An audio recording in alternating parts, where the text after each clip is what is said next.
Ang kalawangin at butas-butas na yero sa ibabaw ng aming mga ulo ay muling tumutulo. Bawat patak ng malabong tubig ay bumabagsak sa lumang planggana sa gitna ng aming masikip na barong-barong, lumilikha ng tunog na umaalingaw-ngaw sa aking alaala. Iyon ang tunog ng aking pagkabata sa Tondo, kung saan ang kahirapan ay kumakapit sa balat ng tao parang putik matapos ang malakas na bagyo sa Maynila. Nakatayo ako ngayon sa gitna ng isang bago at malawak na tahanan sa isang mataas na gusali sa Makati.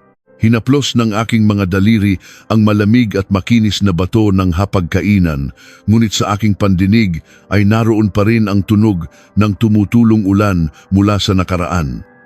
Ako ay 34 na taong gulang. Nagpapatakbo ako ng isang matagumpay na negosyo sa pagdidisenyo ng mga bahay. Marami ang tumitingin sa akin ng may paghanga at kaunting inggit. Sinasabi nilang napakaswerte ko. Hindi nila alam kung ilang gabi akong hindi natulog, nakayuko sa aking mga iginuhit na plano, at kung ilang beses kong nilunok ang aking mga luha upang makaahon mula sa madilim na putikan ng aking nakaraan. Ang tanging layunin ng aking buhay, ang nag-iisang liwanag na nagbigay ng direksyon sa aking walang hanggang pagsisikap sa loob ng maraming taon, ay hindi ang mga mamahaling gamit o ang mga paglalakbay sa malalayong bansa. Isa lang ang gusto ko. Gusto kong iahon sina tatay at nanay mula sa aming sirang bahay sa Tondo, kung saan ang tag-araw ay parang pugon sa init at ang tag-ulan ay nagdadala ng baha mula sa mabahong estero. Ibinigay ng aking mga magulang ang kanilang buong lakas at buhay. Nagbenta sila ng mga kakanin at saging na pinirito sa gilid ng kalsada, tinitiis ang usok at alikabok upang may maibayad sa aking pag-aaral. Tuwing sasabihin ko sa kanila na gusto kong umupa ng mas maayos na bahay para sa aming tatlo, ngingiti lamang ng tahimik ang aking ama at iiling. Lagi niyang sinasabi na ang perang kinikita ko ay dapat itabi para sa aking sariling kinabukasan. Sinasabi niya na ang mga matatandang tulad nila ay sanay na kahit saan basta magkakasama ang pamilya. Ang mga salitang iyon ay parang libu-libong karayom na tumutusok sa aking puso. Sumumpa ako sa aking sarili. Kailanman ay hindi ko hahayaang maghirap ang aking mga magulang sa kanilang pagtanda at ituring ang sarili bilang pabigat. Matagal ko nang pinagplanuhan ang pagbili ng bahay. Tahimik akong nagtrabaho, tahimik na nag-ipon. Kahit na may mga malalaking proyekto akong matagumpay na natapos, hindi ako gumastos kahit isang sentimo para sa aking sarili. Sa aking isipan, nakikita ko ang isang malawak na tahanan na puno ng liwanag ng araw. Mayroong sapat na espasyo at pasilidad upang hindi na sumakit ang mga tuhod ng aking ina sa pag-akyat at pagbaba sa hagdan. Mayroong maliit na balkonahe kung saan maaaring magtanim ng mga bulaklak ang aking ama. At dumating din ang araw na iyon. Nang umabot na sa sapat at ligtas na halaga ang aking naipon, lihim akong lumagda sa isang kasunduan upang bumili ng isang tahanan na nagkakahalaga ng 50 milyong piso sa isang ligtas at eksklusibong lugar. Nakapangalan sa akin ang titulo upang mas madali ang pag-aayos ng mga papeles. Ngunit sa aking puso at kaluluwa, ito ay dugo, laman at ang pinakamalaking alay ng pasasalamat ko sa aking mga magulang. Nang dalhin ko ang aking mga magulang upang makita ang bagong bahay, nagsinungaling ako. Sinabi ko lang na mayroon akong kliyente at kailangan ko ang kanilang opinyon sa disenyo. Nang bumukas ang pinto at tumambad ang malawak na espasyo, ang kumikinang na sahig, ang malambot na kayumangging upuan at ang mga bagong kurtina na nigas sa kinatatayuan ang aking ina. Nanlaki ang kanyang mga mata at hindi siya makapagsalita. Ang aking ama naman ay dahan-dahang naglakad patungo sa balkonahe, tumingin sa mga luntiang puno sa ibaba ng malaking kalsada at matagal na nanahimik. Nang dahan-dahan kong hawakan ang magaspang at kumalyong kamay ng aking ina at sabihing ito ang bago nilang tahanan, bumuhos ang kanyang mga luha. Ang mga patak ng luha ay gumuhit sa kanyang mga pisnging puno ng kulubot. Mahina siyang nagsalita, natatakot na baka may makarinig, at sinabing hindi ko sana inubos ang aking pera para doon. Niyakap ko siya ng mahigpit. Pilit kong pinigilan ang panginginig ng aking boses at sinabing buong buhay nila ay naghirap sila para sa akin at ngayon ay oras na para ako naman ang mag-alaga sa kanila. Nakita ko ang aking ama na mabilis na pinatay ang bagong sinding sigarilyo dahil baka madumihan ang bagong sahig. Sa sandaling iyon, naramdaman kong walang nasayang sa lahat ng aking sakripisyo. Sana ay naging perpekto at mapayapa ang lahat kung hindi lang nalaman ng maaga ng pamilya ng aking asawa ang tungkol sa bagong tahanan. Sa isang hapunan ng pamilya noong katapusan ng linggo, hindi sinasadyang nabanggit ng aking asawang si Miguel na kakatapos ko lang bumili ng bagong bahay. Tila huminto ang pag-ikot ng mundo sa ibabaw ng hapagkainan. Ang aking biyenan, si Aling Rosa, na kasalukuyang kumukuha ng piraso ng manok ay biglang tumigil, dahan-dahan niyang iniangat ang kanyang ulo. Ang kanyang mga mata na dumapo sa akin ay walang bahid ng tuwa o gulat. Ito ay isang malamig at mapanuring tingin, puno ng pag-iisip at pagkukuwenta. Tinanong niya ako sa isang mababang boses kung para kanino ang binili kong bahay.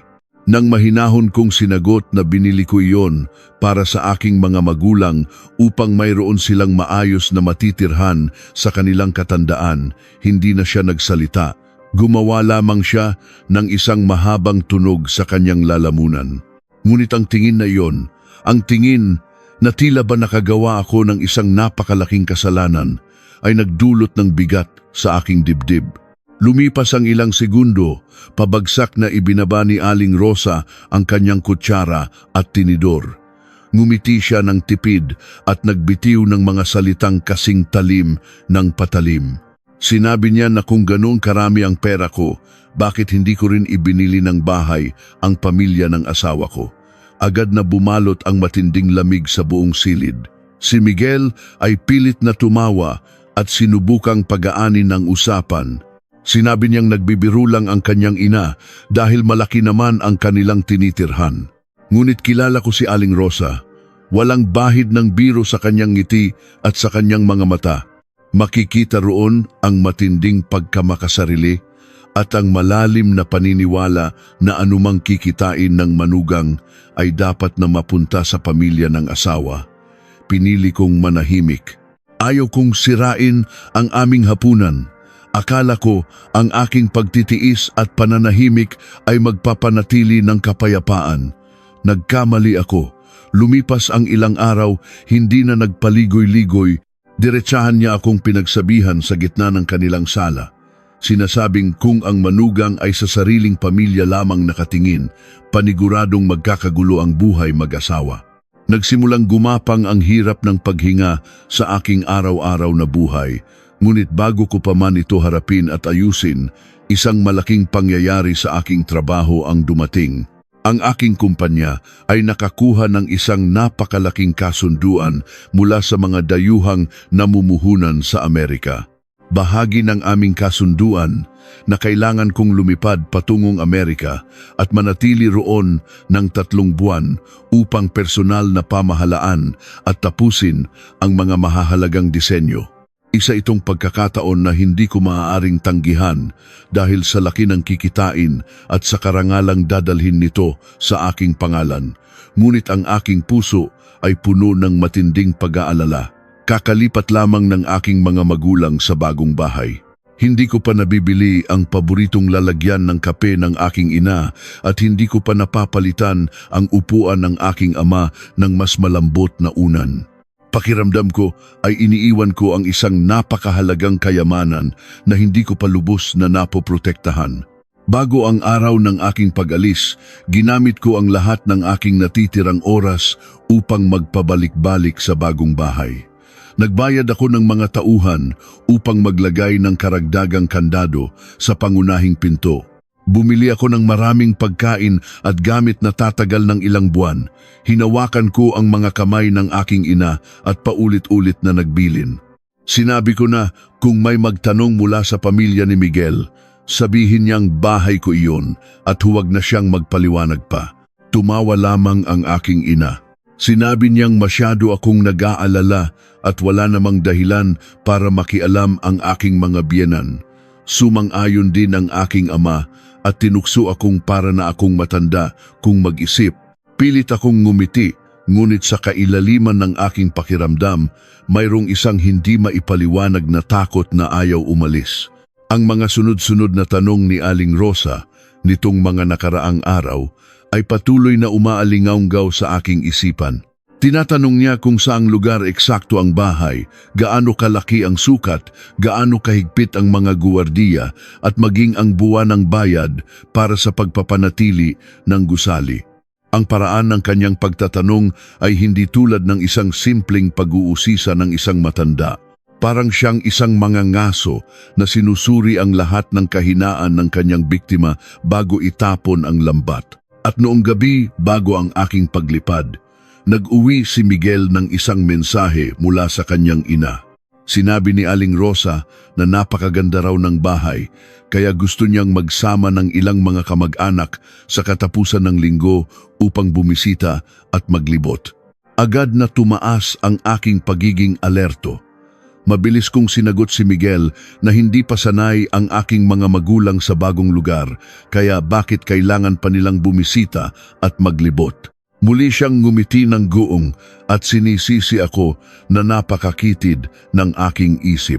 Sinabi niya na normal lamang sa kultura nating mga Pilipino ang magbisitaan at magpakita ng pagmamalasakit ang mga matatanda. Dahil sa matinding pagod sa pag-aayos ng aking mga bagahe at sa dami ng iniisip para sa aking trabaho sa Amerika, bumuntong hininga na lamang ako. Pumayag ako ng labag sa aking kalooban at sinabing saka na lamang sila bumisita kapag nakapag-ayos na ng tuluyan ng aking mga magulang. Hindi ko alam na ang sapilitang pagpayag na yun, kasama ng aking pag-alis patungong Amerika sa loob ng 3 buwan, ang opisyal na magbubukas ng pinto para sa mga sakim na lobo upang pasukin at sirain ang nag-iisang tahimik na paraiso ng aking mga magulang. Naging maayos ang lahat sa unang 3 linggo ng aking pananatili sa Amerika. Ang gabi-gabing pakikipag-usap ko sa aking mga magulang sa pamamagitan ng telepono ay nagbigay sa akin ng kapanatagan sa kabila ng nakakamatay na dami ng trabaho. Ipinagmamalaki ng aking ina ang kanyang mga bagong tanim na halaman sa balkonahe na nagsisimula ng tumubo habang ang aking ama ay masayang nagkukuwento na mas mahimbing na ang kanyang tulog dahil napakatahimik ng paligid. Ngunit isang gabi, habang malalim na ang gabi sa Amerika, biglang nag-ring ang aking telepono. Tumatawag ang aking ina. Pagkasagot ko pa lamang, naramdaman ko na agad ang kakaibang kaba. Ang boses ng aking ina ay nanginginig, nag-aalangan at may halong labis na pagtitiis na pamilyar sa akin tuwing siya ay inaapi. Mahina siyang magsalita, tila takot na may makarinig.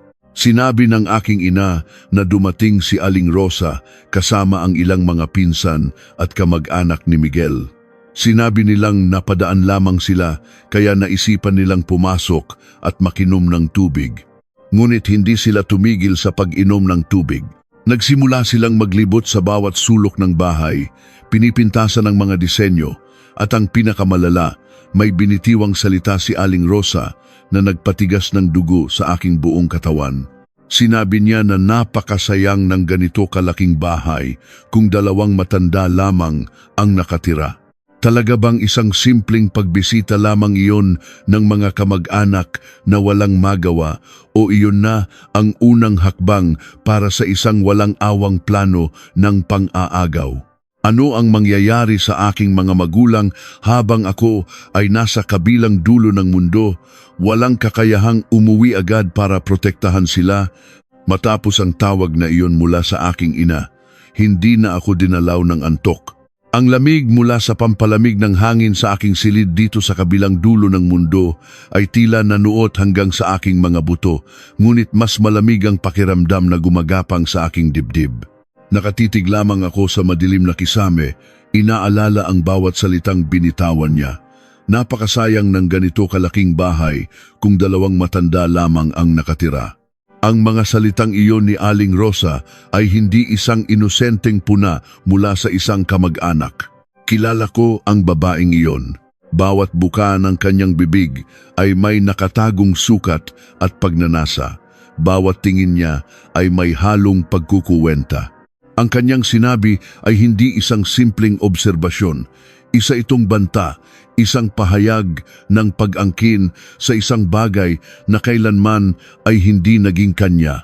Lumipas ang mga araw na tila ako ay isang makina na walang pakiramdam.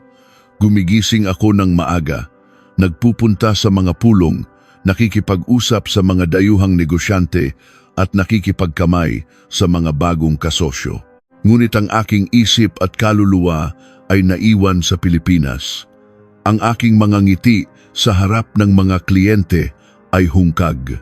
Ang bawat pagtunog ng aking telepono ay nagdudulot ng matinding kaba na nagpapabigat sa aking paghinga. Gabi-gabi akong tumatawag sa aking mga magulang. Sa unang tingin, tila normal ang lahat. Ngunit habang tumatagal, unti-unting nagbabago ang ihip ng hangin. Ang mga pag-uusap namin ay nagiging mas maikli. Ang boses ng aking ina na dati ay puno ng sigla kapag nagkukwento tungkol sa kanyang mga halaman, ngayon ay madalas na pabulong at nag-aalangan. May mga pagkakataong naririnig ko ang mga kakaibang ingay sa likuran habang kami ay nag-uusap. Minsan ay kalansing ng mga plato, minsan ay yabag ng mga paa na hindi pag-aari ng aking 2 matandang magulang. Nang minsang tanungin ko ang aking ina kung sino ang mga tao sa bahay, narinig ko ang pagbuntong hininga niya bago sumagot. Sinabi niyang dumaan lang daw ulit ang pamilya ni Miguel para makipagkuwentuhan. Pinilit kong intindihin. Sabi ko sa sarili ko, baka nga naman gusto lang nilang makipagkapwa-tao. Baka nga naman masyado lang akong nag-iisip ng masama dahil sa layo ko sa kanila. Pilit kong ibinabaon ang aking pagdududa, umaasang ang aking mga takot ay bunga lamang ng matinding pagod sa trabaho. Ngunit ang aking pakiramdam, bilang isang anak na lumaking nakikipaglaban sa hirap, ay hindi kailanman nagkakamali. Hanggang sa sumapit ang isang gabi na tuluyang nagpaguho sa aking mundo. Malalim na ang gabi dito sa Amerika. Tahimik ang buong paligid, tangi ang ugong ng mga sasakyan sa ibaba ang maririnig mula sa bintana ng aking silid.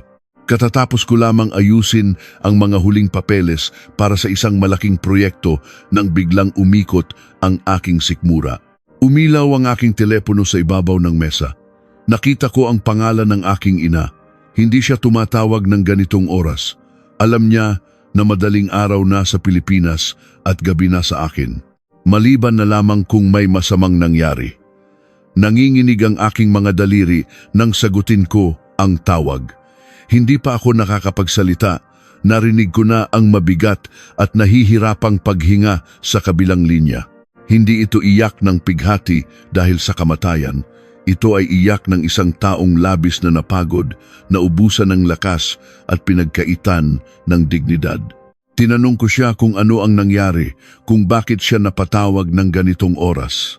Ilang segundong nanahimik ang aking ina. Naririnig ko ang mahinang pagkaluskos ng mga gamit, tila ba nag-aayos siya ng mga bagahe. At pagkatapos, sa isang boses na parang napunit na tela, binigkas niya ang mga salitang nagpatigil sa pag-ikot ng aking mundo. Sinabi niyang bumalik na sila ng aking ama sa lumang bahay sa Tondo. Parang isang malakas na kidlat na tumama sa aking dibdib. Napatayo ako mula sa aking inuupuan, hindi alintana ang pagkahulog ng mga papeles sa sahig. Nanlamig ang buong katawan ko at tila nawalan ng dugo ang aking mukha. Halos pasigaw kong tinanong kung bakit sila bumalik doon, kung ano ang nangyari sa bagong bahay na binili ko para sa kanila. Sa pagitan ng mga hikbi, dahan-dahang isinalaysay ng aking ina ang bangungot na tinakasan nila. Ilang araw matapos ang huling pagbisita ni Aling Rosa, bumalik ang matanda. Ngunit sa pagkakataong ito, hindi na siya nagdahilan na napadaan lamang. Dumating siya kasama ang kapatid ni Miguel na si Jose, ang asawa nitong si Clara at ang tatlo nilang maiingay na anak. At hindi sila pumunta para uminom ng tubig. May bitbit silang mga malalaking bagahe, mga kahon ng damit at mga gamit sa kusina. Pagpasok pa lamang sa pinto, agad na idineklara ni Aling Rosa na doon muna sila titira ng ilang araw dahil may inaayos daw sa kanilang lumang bahay. Dahil sa kagandahang loob at takot na magkaroon ng gulo, hinayaan sila ng aking mga magulang para sa unang gabi. Ngunit ang ilang araw ay naging isang buong linggo. Ang kanilang mga bagahe ay hindi na umalis sa sala. Inangkin ni Jose ang pinakamalaking silid habang si Aling Rosa ay nagkalat ng kanyang mga gamit sa buong kabahayan. Nang subukan ng aking amang magsalita, nang subukan niyang ipaalala ng mahinahon na ang bahay na iyon ay binili ko para sa kanilang pagtanda at hindi para maging paupahan ng mga kamag-anak ng aking asawa, nagpakita ng tunay na kulay si Aling Rosa. Humarap ang aking biyenan sa aking ama, nakapamaywang at nakataas ang kilay.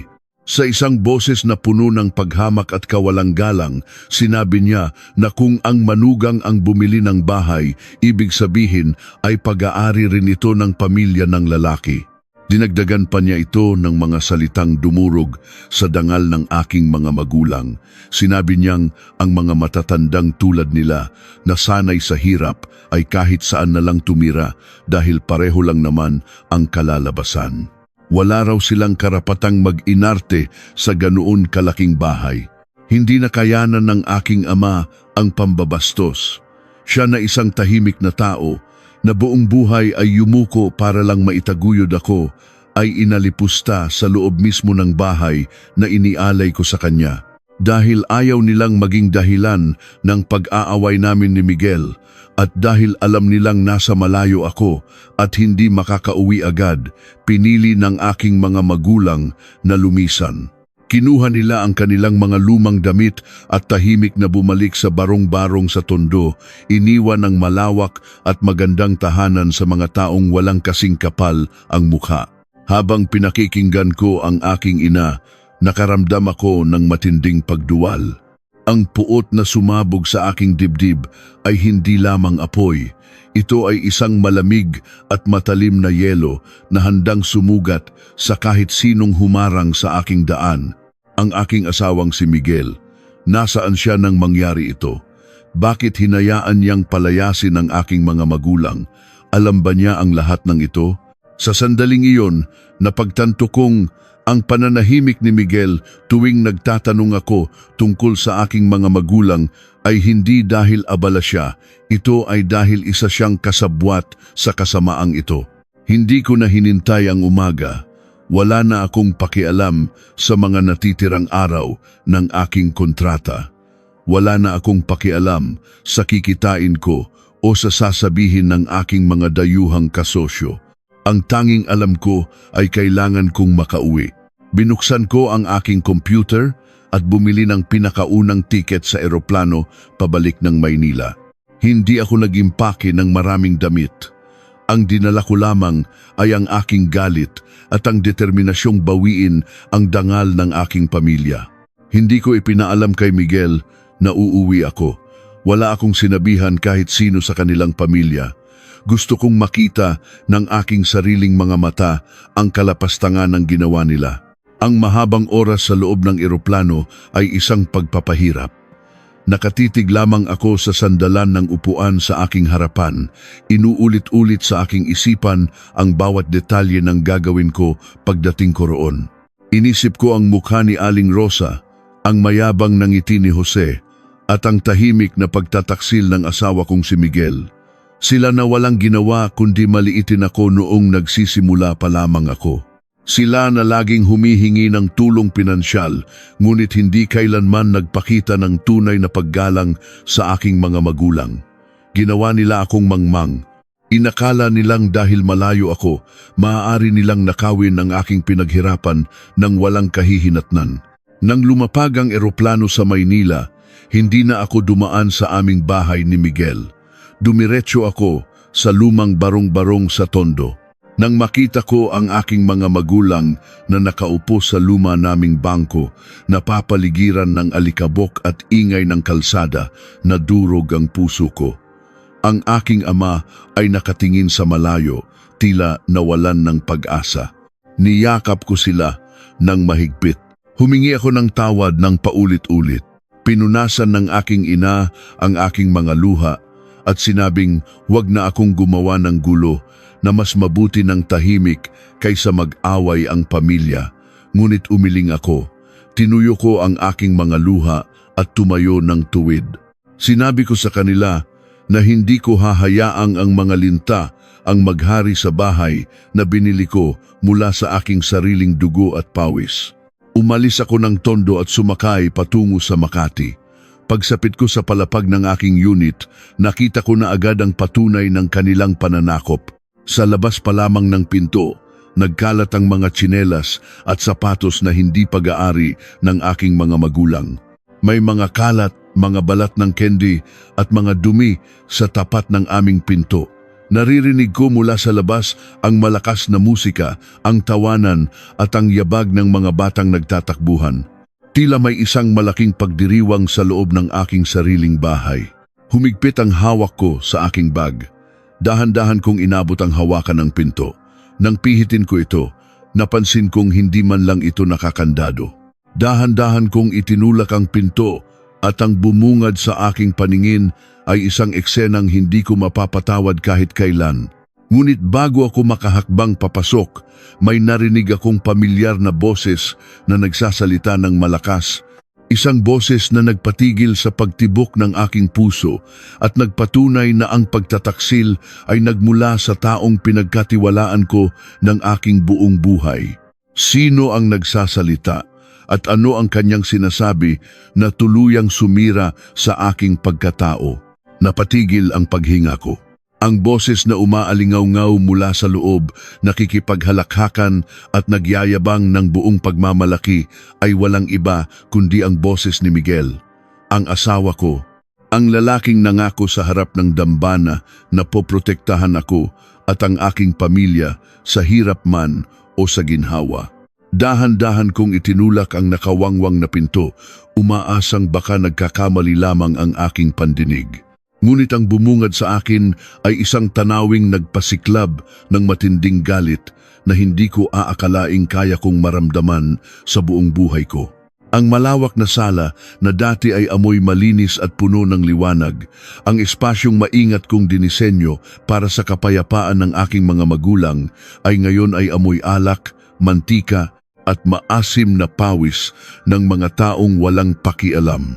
Ang mamahaling kayumangging upuang pinili ko pa para sa likod ng aking ina upang hindi siya manggawit ay ginagawang tambayan ng mga batang tumatalon, naghahabulan at nagpupunas ng maduduming kamay na puno ng sarsa ng pagkain sa mga unan. Sa gitna ng lahat ng kaguluhang ito, nakaupo si Miguel. Hawak niya ang isang baso ng matapang na inumin. Nakataas ang mga paa sa ibabaw ng mesang gawa sa makinis na bato na binili ko pa mula sa malayo. Para siyang isang hari na nagdiriwang sa kanyang nasakop na kaharian. Nagsasalita siya at bawat salita ay parang kalawangin na punyal na unti-unting itinusok at iniikot sa aking likuran. Naririnig ko siyang sinasabi sa kanyang kapatid na si Jose na huwag na silang mag-alala o mahiya dahil ang bahay na iyon ay sa kanila rin. Buong pagmamalaki niyang idineklara na mag-asawa kami, kaya anumang ipundar ko mula sa aking pagpapakahirap ay may karapatan siya bilang haligi ng tahanan.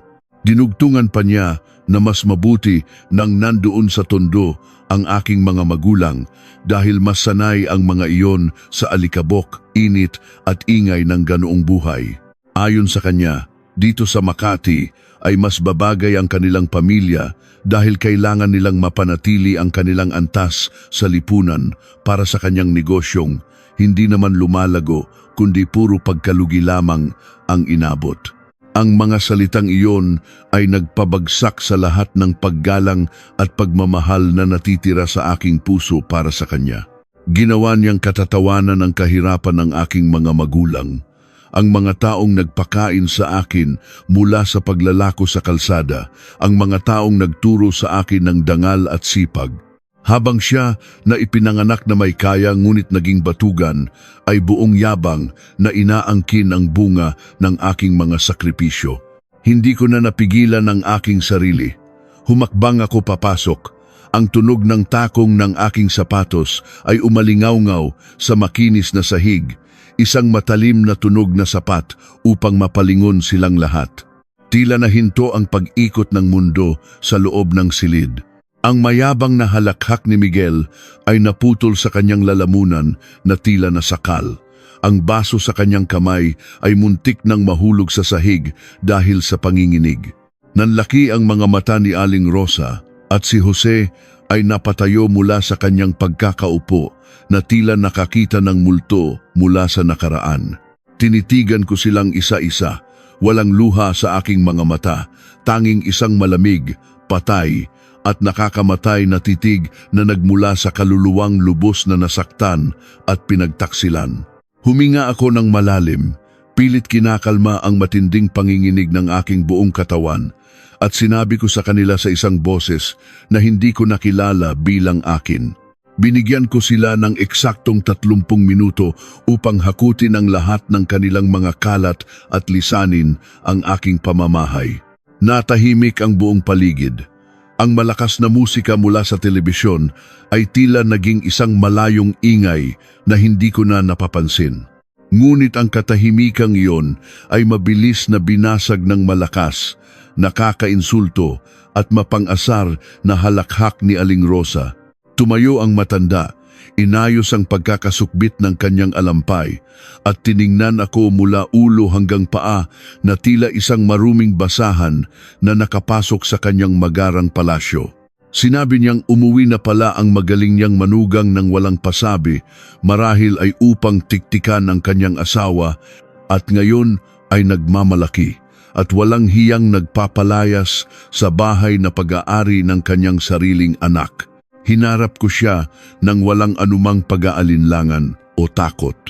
Ang bawat salita ko ay matalim na bumagsak sa pagitan namin. Sinabi ko ng malakas na ang bahay na ito ay binili ko mula sa aking sariling dugo, pawis at mga gabing walang tulog sa pagtatrabaho at walang kahit isang kusing ang inilabas ng kanyang batugang anak. Nakita ko ang biglaang pagbabago sa mukha ni Miguel. Mula sa pagiging mapagmataas kanina, ngayon ay napuno ito ng takot, pagkapahiya at pagkataranta. Mabilis siyang lumapit sa akin, pilit na hinahawakan ang aking braso upang hilahin ako sa isang tabi. Pabulong siyang nakikiusap. Ang kanyang boses ay nanginginig at puno ng pagmamakaawa na huwag akong gumawa ng eksena at huwag ipahiya ang pamilya sa harap ng mga kamag-anak at mga bata. Padabog kong iniwaksi ang kanyang kamay ng buong lakas. Nakaramdam ako ng matinding pandidiri sa kanyang paghawak na parabang nahawakan ako ng isang nakakadiring ahas. Tinanong ko siya ng diretso sa kanyang mga mata kung paano sila nakapasok sa bahay na ito. Paano nagkaroon ng susing hawak ang kanyang ina samantalang ang mga magulang ko lamang ang binigyan ko ng kopya bago ako umalis patungong ibang bansa. Umiwas ng tingin si Miguel. Hindi siya makasagot. Kumurap-kurap ang kanyang mga mata at palipat-lipat ang tingin sa sahig at sa kanyang ina. Doon ko napagtanto ang buong masakit na katotohanan. Hindi lamang siya nagbulag-bulagan, hindi lamang siya nagkunwaring walang alam sa pang-aapi at pagpapalayas ng kanyang ina sa aking mga magulang. Siya mismo ang nagbigay ng susi.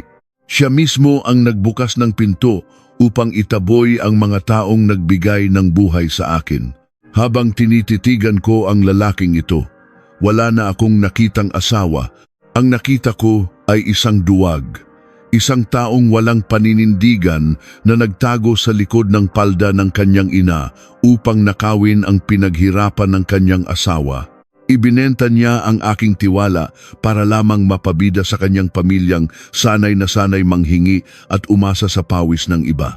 Biglang sumingit si Jose, ang kapatid niyang laging nakaasa sa aming mag-asawa mula sa pambayad ng kanilang kuryente hanggang sa matrikula ng kanyang mga anak. Mayabang itong lumapit, nagkakamot ng kanyang malaking tiyan at sinabing masyado raw akong madamot at makitid ang isip para sa isang pamilya. Bahay lang daw iyon, at bakit hindi ko na lang ipaubaya sa kanila dahil napakaluwag naman at sobra-sobra para sa dalawang matanda na malapit na ring mamatay. Ang huling salitang iyon ay nagpapitik sa huling hibla ng aking pagtitimpi. Ang kapal ng mukha ng pamilyang ito ay wala ng hangganan, wala silang ni katiting na hiya sa katawan. Nakatapak na sa bahay na hindi kanila, nagagawa pang sumumpa sa buhay ng aking mga magulang. Habang nagmamasid ako sa paligid, hinahanap ang mga naiwang gamit ng aking ama at ina, napansin ko ang isang malaking kahon sa sulok malapit sa basurahan sa kusina. Nilapitan ko ito at bawat hakbang ay nagpapabigat sa aking dibdib at nagpapabilis sa tibok ng aking puso. Sa loob ng kahon ay ang mga lumang damit ng aking ama na maayos kong itinupi sa kanilang kabinet noon, ang paboritong tasa ng aking ina na binili pa namin sa probinsya noong ako ay bata pa, at ang aming larawan ng pamilya na inilagay ko sa isang magandang kuwadro sa ibabaw ng mesa. Ang kuwadro ay basag na, ang salamin ay nagkalat, at ang larawan namin ay nilamukot na parang walang kwentang basura. Sa lugar kung saan nakapatong ang aming larawan noon, ngayon ay nakatayo ang isang malaking litrato ng kasal ni na Jose at Clara na tila ba idinedeklara sa buong mundo na sila na ang mga bagong Panginoon at nagmamay-ari ng tahanang ito. Kinuha ko ang aming larawan mula sa maduming kahon. Maingat kong pinunasan ang dumi sa mukha ng aking ama at inagamit ang aking mga daliri. Hinarap ko silang lahat. Ang galit ko ngayon ay hindi na sumisigaw o nagwawala. Ito ay tahimik, malamig at nakamamatay na kalmado. Sinabi ko sa kanila na hindi ako nakikipagbiruan o nakikipagtalo. Kung hindi sila aalis dala ang lahat ng kanilang basura sa loob ng 30 minuto, tatawag ako ng mga guwardiya, ng gusali at ng mga pulis upang kaladkarin sila palabas dahil sa kasong pag-akyat ng bahay at panghihimasok. Ngunit hindi natinag si Aling Rosa. Sa halip na matakot o mahiya sa kanyang ginawa, lumitaw ang isang nakakakilabot at mayabang na ngiti sa kanyang labi. Naglakad siya patungo sa pintuan ng pangunahing silid kung saan dapat sana ay natutulog at nagpapahinga ang aking mga magulang. Humalukip-kip siya at sinabing walang pulis na makakapagpalayas sa kanila roon. Idinugtong niya na huwag na akong magmatigas o magmagaling dahil hawak na nila ang lahat ng mga papeles ng bahay at idineklara na niya na nakapangalan na ito sa kanyang anak. Napakunot ang aking noo. Anong papeles ang sinasabi niya? Sigurado akong nakatago ng maayos sa isang maliit na bakal na lalagyan ng titulo at ang kontrata ng pagbili. Bigla kong naisip ang aking taguan ng mga mahahalagang dokumento sa loob ng aking silid-aklatan. Binilisan ko ang aking paglakad patungo roon. Itinulak ko ng buong lakas si Jose na pilit nakaharang sa daan at walang pag-aatubiling binuksan ang pinto ng silid. Ang nakita ko sa loob ay nagpatigil sa pag-ikot ng aking mundo at lalong nagpakaba sa aking dibdib. Ano ang natuklasan ko sa loob ng silid na iyon na nagpatunay na ang kanilang plano ay mas malalim, mas masama at matagal nang pinag-isipan bago pa man ako umalis ng bansa. Nang bumukas ang pinto ng aking silid-aklatan, tila huminto ang pagdaloy ng dugo sa aking mga ugat. Ang kwartong ito ang aking naging kanlungan, ang aking sagradong espasyo. Dito ko ginugol ang mga tahimik na gabi sa pagguhit ng mga plano para sa aking mga kliyente. Tanging ang liwanag ng isang maliit na lampara ang aking kasama. Dito ko itinago ang mga pinakamahalagang bagay na naipundar ko mula sa aking pawis at sakripisyo. Ngunit ngayon, ang silid ay mukhang dinaanan ng isang malakas at walang awang buhawi. Ang mga mamahaling libro tungkol sa arkitektura at disenyo na maingat kong inihanay sa aking estante ay nagkalat sa sahig. Ang mga pahina ay lukot at napunit. Ang aking mesa na palaging malinis ay puno ng mga maduduming baso na may mga tira-tirang kape na nilalangaw na. May mga balat ng sitsirya na isiniksik sa mga gilid ng aking mga upuan. Ngunit hindi ang mga kalat na ito ang nagpabilis ng tibok ng aking puso at nagpatuyo sa aking lalamunan. Ang aking paningin ay dumiretso sa isang maliit na bakal na kahon na nakatago sa ilalim ng aking mesa, ang aking kaha de yero. Ang mabigat na pinto ng kaha ay nakabukas ng bahagya. Lumuhod ako sa malamig na sahig, nanginginig ang mga kamay na inabot ang malamig na bakal. Sa paligid ng kandado nito ay may mga malalalim na gasgas, patunay na pinilit itong buksan gamit ang mga matutulis na bagay tulad ng distilyador o martilyo. At dahil alam ni Miguel ang ilang mga numero ng aking kaarawan na ginamit ko bilang bahagi ng lihim na kombinasyon, hindi na naging mahirap para sa kanila na hulaan ang natitira at tuluyang sirain ang kandado. Binuksan ko ng tuluyan ang kaha. Ang mga dokumento sa loob na dati ay maayos na nakasalansan ay ngayon ay gulo-gulo. Nawawala ang orihinal na titulo ng bahay. Nawawala ang kontrata ng pagbili na nagpapatunay na ako ang nag-iisang nagbayad ng milyon-milyong piso para sa tahanang ito. Sa halip, ang natagpuan ko sa pinakailalim ay isang pilyego ng papel na nagpapabigat sa aking paghinga. Kinuha ko ito at binasa. Isa itong peking kasulatan ng paglilipat ng pag-aari, isang dokumentong nagsasabing ibinibigay ko ang buong karapatan ng bahay sa aking asawang si Miguel at pinapahintulutan ang kanyang pamilya na manirahan doon. Sa ibaba ng papel ay may isang peking pirma na pilit ginaya ang aking lagda. Hindi pa ito selyado o formal na naipapasa sa mga autoridad, ngunit malinaw na inihahanda na nila ito upang tuluyang angkinin ang aking ari-arian. Matagal akong nakaluhod doon sa malamig na sahig ng aking wasak na silid. Ang pakiramdam ng pagtataksil ay tila isang lason na mabilis na gumagapang sa aking mga ugat. Hindi lamang sila mga linta na nakikitira ng libre sa aking pamamahay. Sila ay mga magnanakaw, mga kriminal na ginamit ang aking pagkawala upang agawin ang lahat ng aking pinaghirapan. At ang pinuno ng lahat ng ito ay ang lalaking natutulog sa tabi ko gabi-gabi. Ang sakit ay unti-unting napalitan ng isang malamig at nag-aapoy na puot. Kinuha ko ang peking dokumento, isinara ang kaha de yero at tahimik na naglakad pabalik sa sala. Paglabas ko, nakita kong nagbubulungan sina Aling Rosa at Jose. Si Miguel ay nakatayo sa isang tabi, hindi mapakali, kinakagat ang kanyang mga kuko at panay ang punas ng pawis sa kanyang noo. Nang makita nila akong lumabas na may hawak na papel, biglang namutla si Miguel at nanlaki ang kanyang mga mata. Wala akong sinayang na oras. Naglakad ako nang mabilis patungo sa kanya at walang pag-aatubiling itinapon ko ang peking dokumento sa kanyang mukha. Ang papel ay tumama sa kanyang dibdib bago dahan-dahang nahulog sa sahig. Tumingin ako sa kanya hindi bilang isang asawa kundi bilang isang kaaway. Tinanong ko siya ng malakas, sa boses na kayang basagin ang mga bintana ng silid na iyon, kung gaano siya kababa para magnakaw sa sarili niyang asawa.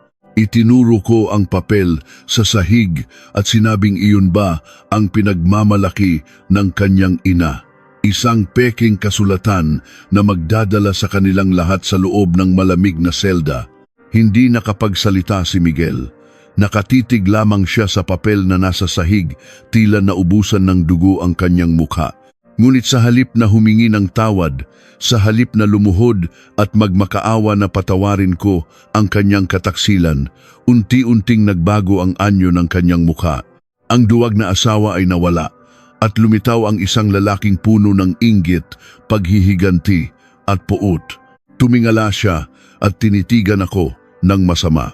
Sinabi niya na wala siyang ninakaw dahil bilang asawa, may karapatan siya sa lahat ng aking kayamanan ayon sa batas ng kasal. Sumigaw siya na pagod na siyang maging anino ko. Pagod na siyang maliitin ng mga tao at ng kanyang sariling mga kaibigan dahil ang kanyang asawa ang mas kumikita, mas matagumpay at nagpapasok ng malaking pera sa pamilya. Sinabi niyang ang bahay na ito ang kabayaran sa lahat ng mga taon na nagmukha siyang walang kwenta at sunod-sunuran sa paningin ng iba. Pilit niyang ginagawang tama ang kanyang kamalian sa pamamagitan ng kanyang baluktot na pananaw. Natawa ako, isang mapait at walang buhay na tawa na umalingaw-ngaw sa buong sala.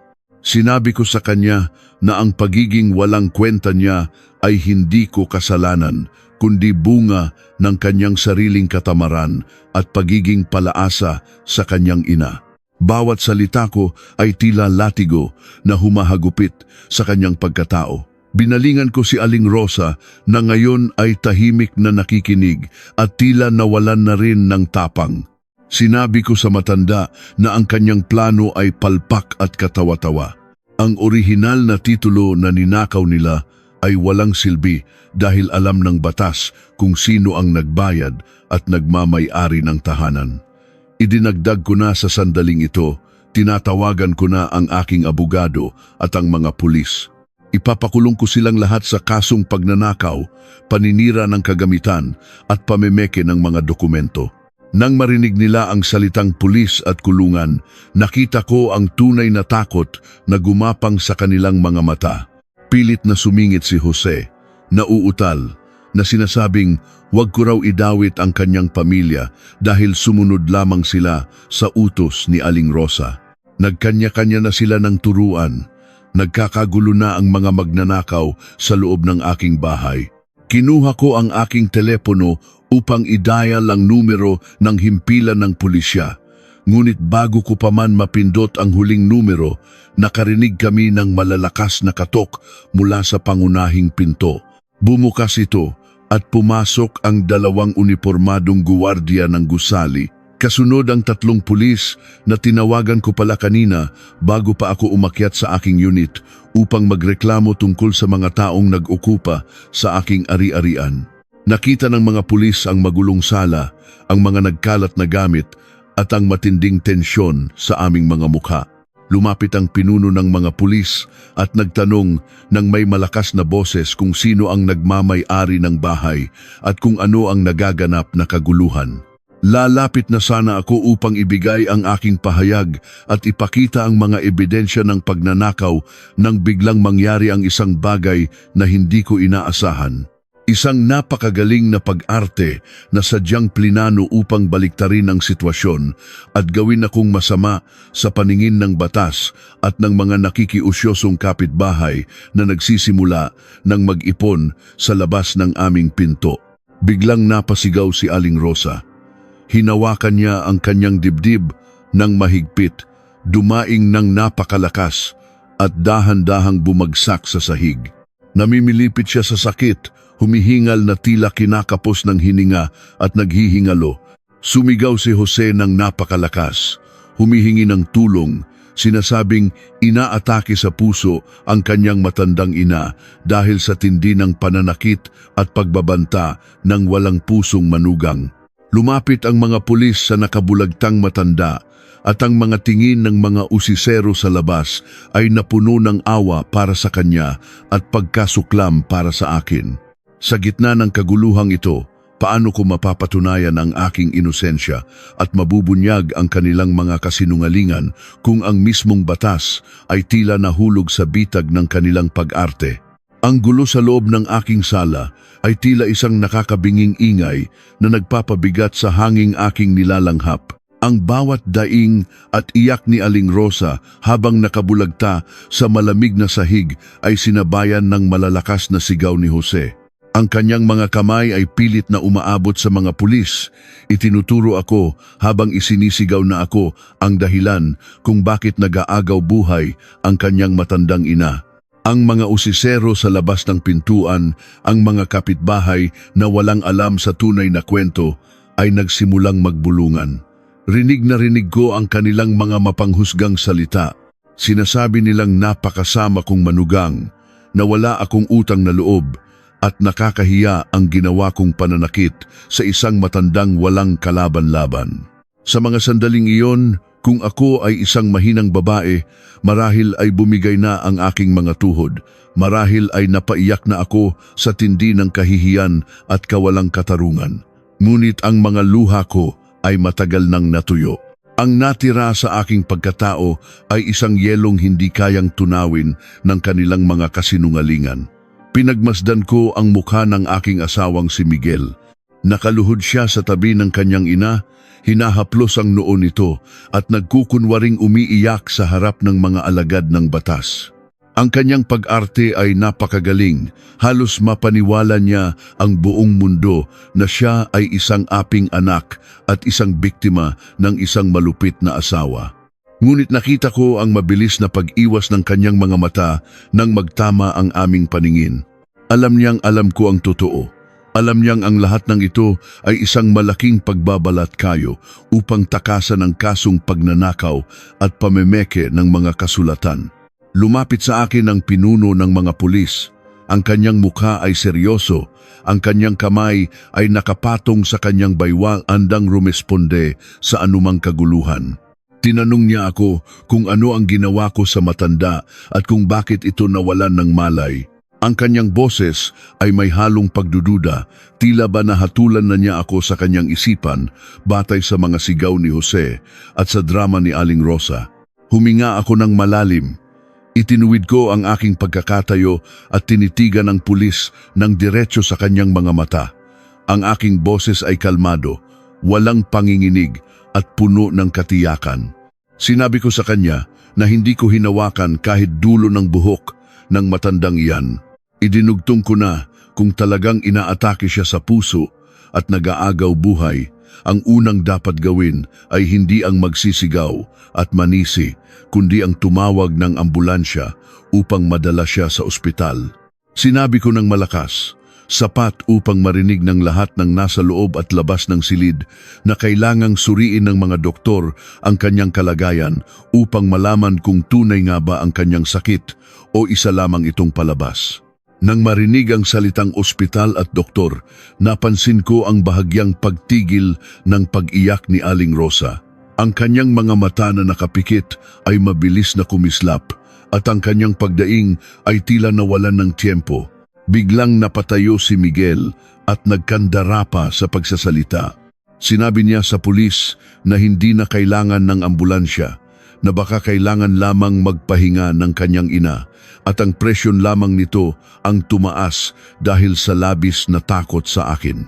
Pilit niyang pinipigilan ang pagtawag ng mga dalubhasa sa kalusugan dahil alam niyang mabubunyag ang kanilang kasinungalingan sa sandaling makita ng mga doktor na malusog ang puso ng matanda.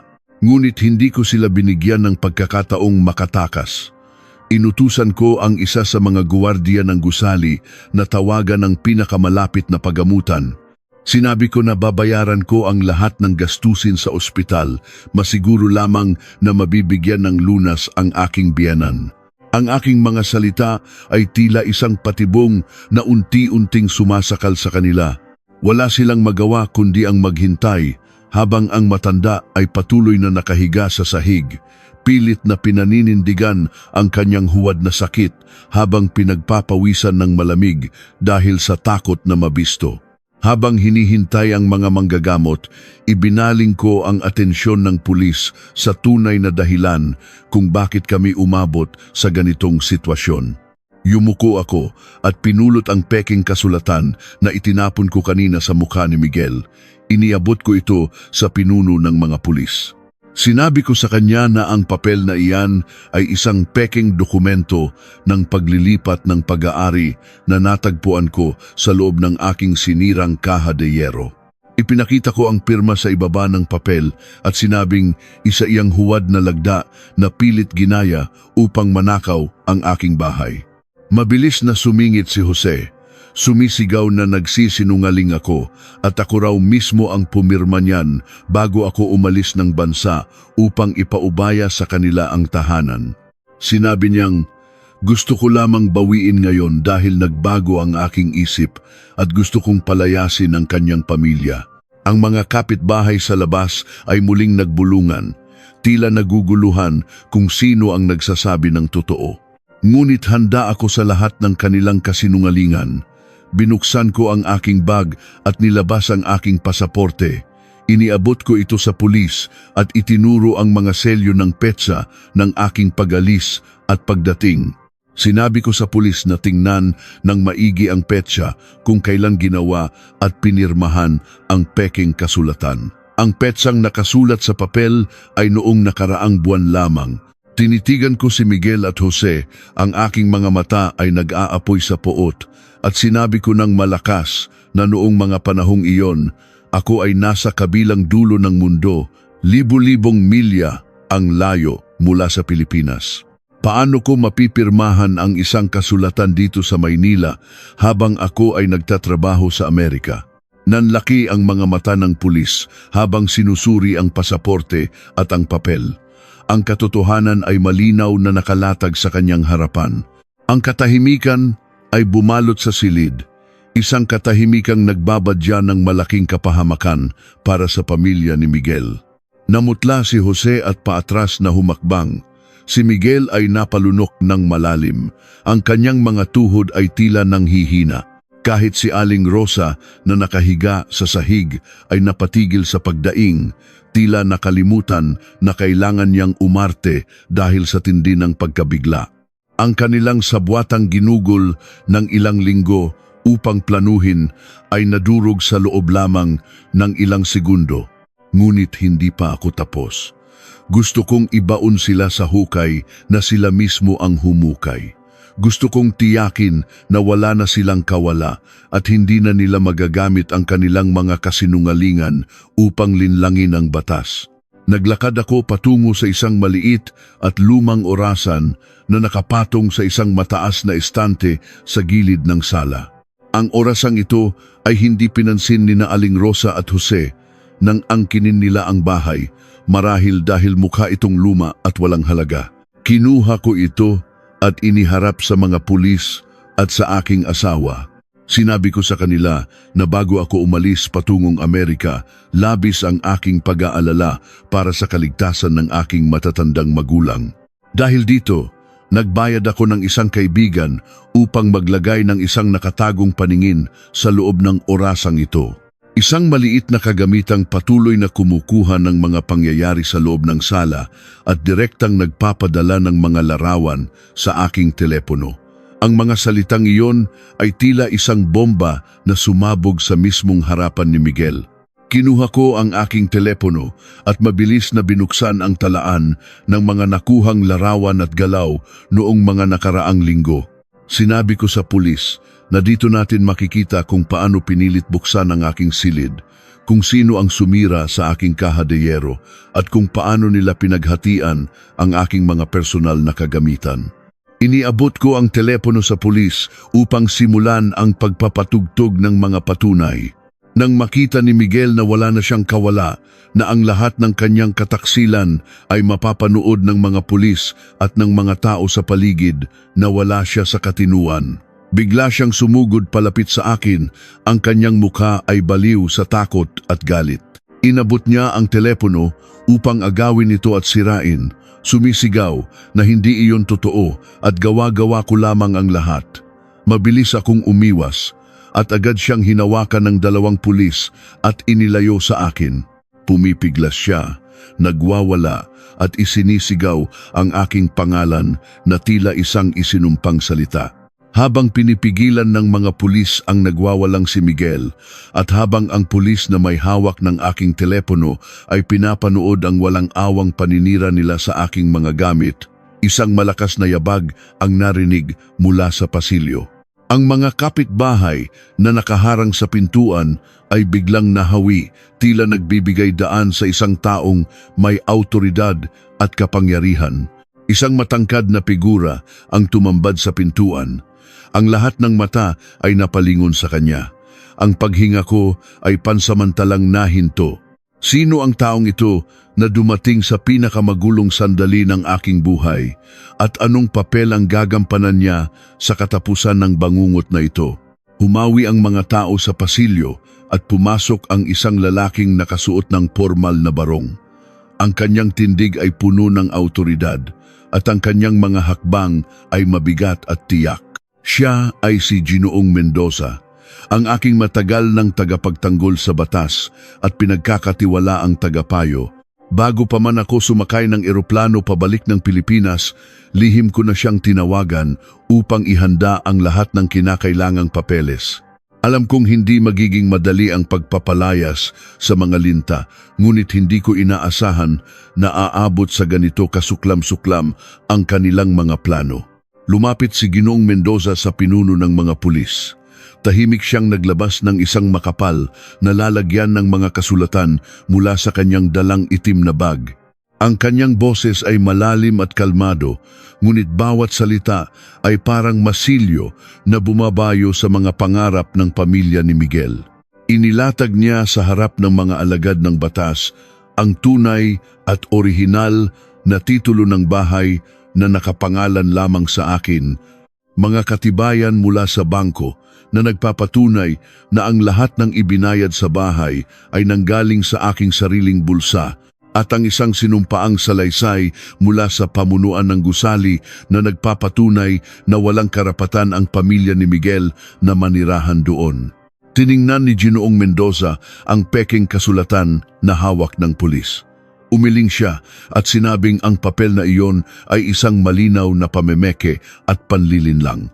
Idinagdag niya na formal na magsasampa ang aking panig ng mga kasong pagnanakaw, paninira ng ari-arian at pamemeke ng mga pampublikong dokumento. Ang mga kasong ito ay hindi lamang basta-basta maaayos sa pamamagitan ng simpleng pag-uusap. Ito ay may katumbas na matagal na pagkakakulong. Nang marinig ang salitang pagkakakulong at ang bigat ng mga kasong isasampa, nangyari ang isang himala. Si Aling Rosa, na kanina lamang ay naghihingalo at namimilipit sa sahig, ay biglang napabangon.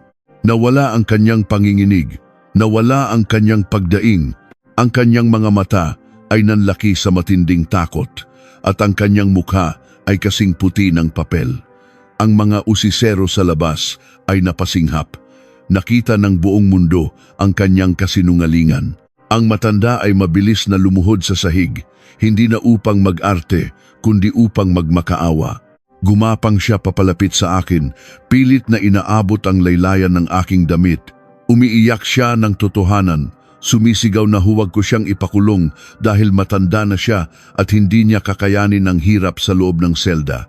Sinabi niyang wala siyang kasalanan at itinuro niya ang sariling anak na si Miguel. Sumigaw si Aling Rosa na si Miguel ang nakaisip ng lahat. Si Miguel daw ang nagplano na nakawin ang titulo. Si Miguel daw ang gumawa ng peking pirma at siya lamang daw ay sumunod dahil inakala niyang may karapatan ang kanyang anak. Napakunot ang aking noo habang pinagmamasdan ang kawawang matanda. Ito ba ang ina na pilit na pinoprotektahan ni Miguel? Ito ba ang pamilya na ipinagmamalaki niya? Sa oras ng kagipitan, handa nilang ilaglag ang isa at isa upang iligtas ang kani-kanilang sarili. Nang marinig ni Miguel ang pagtataksil ng kanyang sariling ina, tuluyan na siyang nawalan ng katinuan. Habang hawak ng dalawang pulis, sumigaw siya ng ubod ng lakas, sinusumpa ang kanyang ina at ang kapatid na si Jose.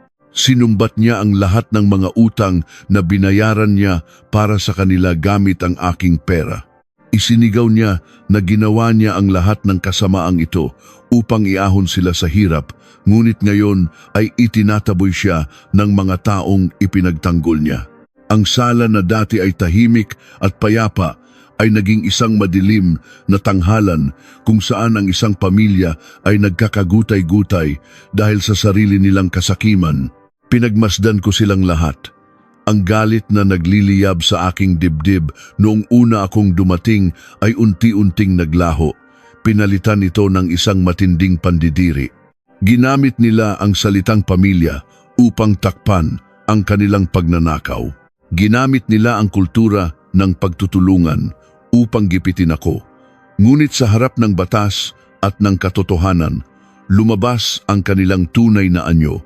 Sila ay mga taong walang dangal, walang paninindigan at walang pagmamahal kahit sa isa at isa.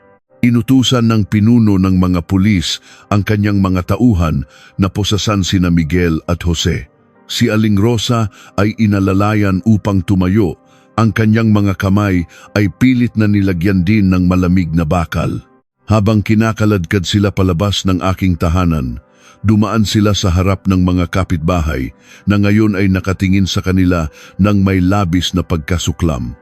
Walang sinuman ang naawa. Ang kanilang mga mukha ay nakayuko, dala ang kahihiyan na hindi na mabubura kailanman. Ngunit bago pa man tuluyang mailabas si Miguel sa pintuan, bigla siyang tumigil. Lumingon siya sa akin. Ang kanyang mga mata ay nag-aapoy sa puot at desperasyon. Isang nakakakilabot ng ngiti ang sumilay sa kanyang mga labi. Sa isang boses na pumunit sa katahimikan ng pasilyo, sinabi niyang huwag akong magsaya ng masyadong maaga. Sinabi niya na maaaring nabawi ko ang bahay, ngunit hindi ko alam ang mas malaking pinsala na ginawa niya habang ako ay nasa Amerika. Ano ang tinutukoy ni Miguel? At anong nakatagong lihim ang magbabadya ng panibagong panganib sa buhay ko at ng aking mga magulang?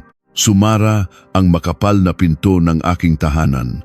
Ang tunog ng paglapat nito ay umalingaw-ngaw sa buong sala, tila isang malakas na tuldok na nagtapos sa isang napakahabang kabanata ng aking buhay. Wala na ang mga pulis. Wala na ang mga nakikiusyosong kapitbahay. At higit sa lahat, wala na ang mga lintang sumipsip sa aking dugo at kapayapaan. Ang katahimikan na naiwan sa loob ng silid ay napakabigat, halos nakakabingi. Tumingin ako sa paligid. Ang magandang tahanan na pinaghirapan kong buuin ay mukhang dinaanan ng isang digmaan. Ang mga basag na salamin, ang mga natapong inumin sa sahig at ang amoy ng kasakiman ay nananatili pa rin sa hangin. Sa isang sulok ng sala, nakaupo ang aking mga magulang. Ang aking ina ay nakasandal sa dibdib ng aking ama, tahimik na lumuluha. Hindi na ito luha ng takot, kundi luha ng labis na pagod at kaluwagan. Ang aking ama, na palaging matibay na parang isang lumang puno, ay nakatingin sa kawalan. Ang kanyang mga balikat ay nakabagsak, dala ang bigat ng kahihiyan at pang-aaping tiniis nila sa mga nakaraang linggo. Dahan-dahan akong lumapit sa kanila. Lumuhod ako sa harapan ng dalawang taong pinakamamahal ko sa buong mundo. Hinawakan ko ang kanilang mga magaspang na kamay at humingi ng tawad. Humingi ako ng tawad dahil ang regalong nais kong magbigay ng ginhawa ay nagdulot pa sa kanila ng pinakamatinding pasakit. Hinaplos ng aking ina ang aking buhok at sinabing tapos na ang lahat, na ang mahalaga ay magkakasama na muli kami at wala nang makakapanakit sa amin. Ngunit sa kabila ng yakap ng aking ina, hindi mapanatag ang aking kalooban. Ang huling salitang binitawan ni Miguel bago siya kaladkarin palabas ng mga alagad ng batas ay patuloy na sumusugat sa aking isipan. Sinabi niya na hindi ko alam ang mas malaking pinsala na ginawa niya habang ako ay nasa Amerika. Ang kanyang nakakakilabot na ngiti, ang pagkinang ng desperasyon at puot sa kanyang mga mata ay hindi mga gawa-gawa lamang ng isang taong natalo. Iyon ay pahayag ng isang taong may itinanim na bomba at hinihintay na lamang itong sumabog. Tumayo ako at nilapitan si Ginoong Mendoza. Ang aking tagapagtanggol ay kasalukuyang nag-aayos ng kanyang mga papeles at ibinabalik ito sa kanyang itim na bag. Ang kanyang mukha ay nananatiling seryoso. Tinanong ko siya kung ano ang maaaring ibig sabihin ng halimaw na iyon. Ano pa ang mas malaking pinsala na maaari niyang magawa bukod sa subukang agawin ang aking bahay at pekein ang aking pirma. Tumingin sa akin si Ginoong Mendoza, ang kanyang mga mata ay puno ng pag-aalala. Sinabi niya na ang mga taong tulad ni Miguel, na kinain ng inggit at nabubuhay sa anino ng kanilang asawa, ay kayang gumawa ng mga bagay na labas sa ating ordinaryong pangunawa. Iminungkahi niya na kailangan naming suriin ng mabilisan ang lahat ng aking mga pinansyal na talaan, ang mga dokumento ng aking negosyo at anumang ugnayan na maaaring ginamit ni Miguel sa kanyang pansariling interes. Umupo kami sa hapagkainan. Kinuha ko ang aking telepono at binuksan ang mga programa ng aking mga bangko. Nanginginig ang aking mga daliri habang inilalagay ko ang mga lihim na salita upang makapasok. Isa-isa kong tiningnan ang aking mga personal na ipon.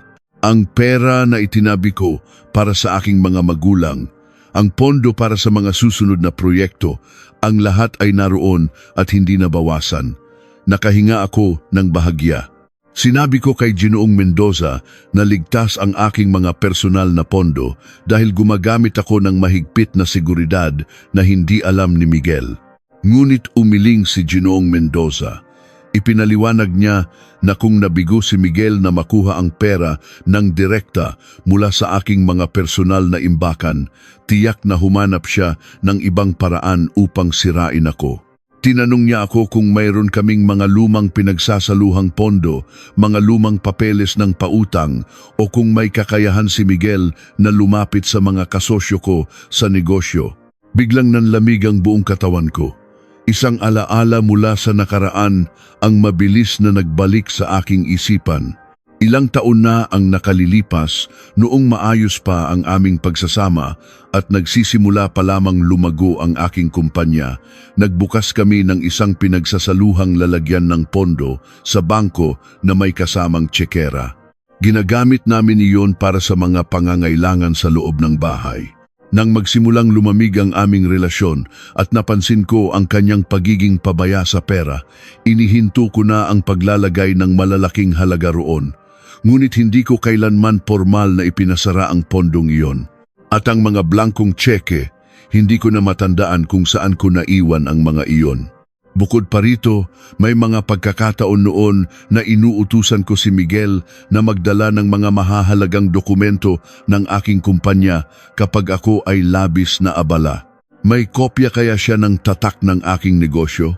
Nakuha kaya niya ang sapat na impormasyon upang gamitin ang pangalan ng aking kumpanya? Agad na gumawa ng mga tawag si Ginoong Mendoza. Kinausap niya ang kanyang mga kilala sa loob ng mga malalaking bangko at tinawagan ang ilang mga pribadong taga-siyasat na madalas niyang katuwang sa trabaho. Ang paghihintay ay tila isang walang hanggang pagpapahirap. Ang bawat paglipas ng segundo ay sinasabayan ng malakas na pagtibok ng aking puso. Tiningnan ko muli ang aking mga magulang. Nakatulog na sila sa ibabaw ng sopa dahil sa labis na pagod at emosyon. Mukha silang napakahina at walang kalaban-laban. Ipinangako ko sa aking sarili na ilalayo ko sila sa panganib, ngunit bakit tila papasok pa lamang kami sa pinakamalakas na bagyo? Makalipas ang halos isang oras, ibinaba ni Ginoong Mendoza ang kanyang telepono. Ang kanyang mukha ay namumutla. Ang pagkunot ng kanyang noo at ang dilim sa kanyang mga mata ay nagpadala ng matinding kilabot sa aking gulugod. Hindi agad siya nakapagsalita. Huminga siya ng malalim, tila humahanap ng tamang mga salita upang iparating ang isang napakabigat na balita. Nang magsalita siya, ang bawat kataga ay dumurog sa lahat ng natitirang lakas sa aking katawan. Sinabi niya na hindi lamang isang peking titulo ang ginawa ni Miguel. Habang ako ay nagpapakahirap magtrabaho sa Amerika, desperadong humanap ng malaking pera ang aking asawa upang isalba ang kanyang sariling bumabagsak na negosyo at bayaran ang kanyang mga palihim na bisyo. Dahil wala siyang maipakitang orihinal na titulo ng bahay para makapangutang sa mga legal na bangko, lumapit siya sa pinakamadilim na bahagi ng lungsod. Lumapit siya sa mga sindikato at mga taong nagpapautang ng patubuan na may napakataas na interes. Mga taong walang pakialam sa batas at handang pumatay, mabawi lamang ang kanilang pera. Humiram si Miguel ng 10 milyong piso. At upang makuha ang tiwala ng mga demonyong iyon, ginamit niya ang pangalan ko. Ginamit niya ang pangalan at magandang reputasyon ng aking kumpanya bilang garantiya. Pinirata niya ang aking lagda sa mga kasulatan ng pag-utang at idineklara na ako ang magbabayad ng lahat ng halaga. At ang pinakamalala, ibinigay niya bilang kasiguraduhan ang mga posteng tseke mula sa aming lumang pinagsasaluhang pondo, mga tsekeng may peking pirma ko. Ipinangako niya sa mga sindikato na may parating akong malaking bayad mula sa aking mga dayuhang kliyente sa Amerika, kaya siguradong mapopondohan ang mga tseke. Kinuha niya ang 10 milyon at malamang ay itinago ito o ginamit upang bayaran ang kanyang sariling mga pinagkakautangan. Ngunit sinadya niyang iwan ang pangalan ko sa unahan ng labanan. Ginawa niya ito upang kung sakaling mabigo ang plano nilang angkinin ang bahay, ako pa rin ang babagsak. Ako ang hahanapin ng mga halangang kaluluwa. Sisirain ng utang na ito ang aking negosyo, ang aking malinis na pangalan at ang buhay ng aking mga magulang. Ito ang kanyang pinakahuling paghihiganti. Gusto niyang makita akong nawasak at nagmamakaawa dahil hindi niya matanggap na mas angat ako kaysa sa kanya. Ibinenta ako ng sarili kong asawa sa mga demonyo upang iligtas ang kanyang sariling balat at durugin ang aking pagkatao. Nang hina ang aking mga tuhod, kumapit ako sa gilid ng mesa upang hindi mabuwal. Nagdidilim ang aking paningin at parang nawalan ng hangin sa loob ng silid. Nagpakahirap akong bumangon mula sa putikan ng tondo. Lumaban ako sa lahat ng hamon ng buhay upang mabigyan ng marangal na buhay ang aking mga magulang.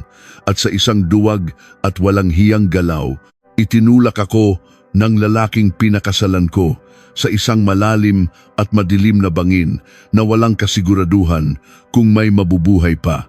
Habang pilit kong inuunawa ang bigat ng katotohanan ito, habang sinusubukan ni Ginoong Mendoza na mag-isip ng susunod na hakbang upang maprotektahan ako, biglang tumunog ng napakalakas ang telepono sa dingding ng aking sala, ang linyang nakakonekta sa guwardiya sa ibaba ng gusali.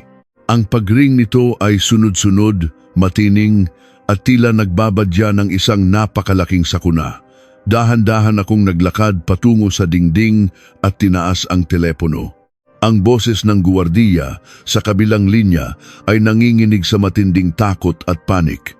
Sinabi niya na may isang grupo ng mga malalaking lalaki, may mga dalang armas at mukhang mga kriminal ang pwersahang pumasok sa ibaba. Binaliwala nila ang mga patakaran ng seguridad at nanakit ng isang tauhan.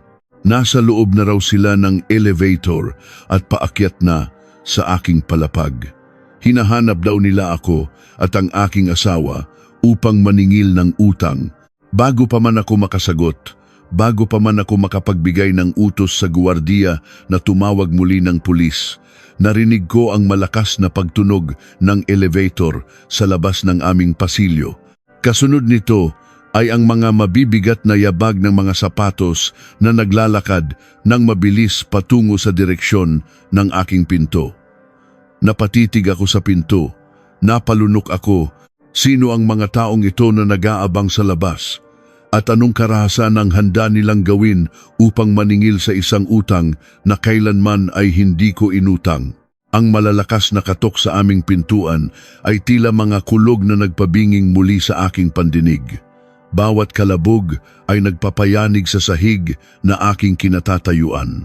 Niyakap ko ng mahigpit ang aking ina.